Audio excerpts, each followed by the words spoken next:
Praise the lord. అందరు బాగున్నారా?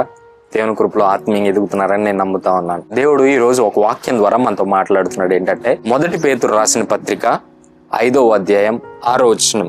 దేవుడు తగిన సమయమందు మిమ్మల్ని హెచ్చించినట్లు ఆయన బలిష్టమైన చేతి క్రింద దీన మనస్కులై ఉండడి. ఈరోజు నువ్వు హెచ్చించబడాలి, నువ్వు దీవించబడాలి, నువ్వు ఉన్నత స్థాయికి వెళ్ళాలి అంటే ఒకటే నువ్వు చేయాలి.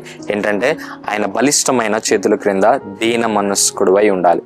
అంటే విధేయత చూపించాలి.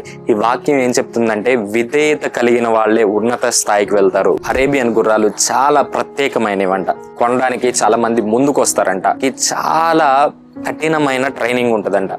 అయితే ఈ ట్రైనింగ్ లో చివరి టెస్ట్ ఏంటంటే, వాటికి నీళ్ళు ఇవ్వకుండా చాలా దూరం కొన్ని కిలోమీటర్లు పరిగెత్తిస్తారంట.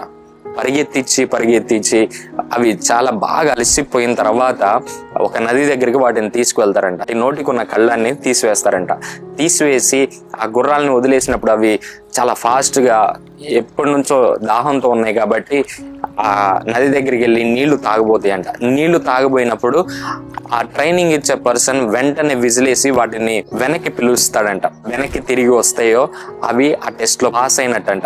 ఈ రోజు ఈ ఎగ్జాంపుల్ నేను మీకు ఎందుకు చెప్తున్నానంటే, విధేయతకి తగిన బహుమానం దేవుడు నీకు ఇవ్వబోతున్నాడు.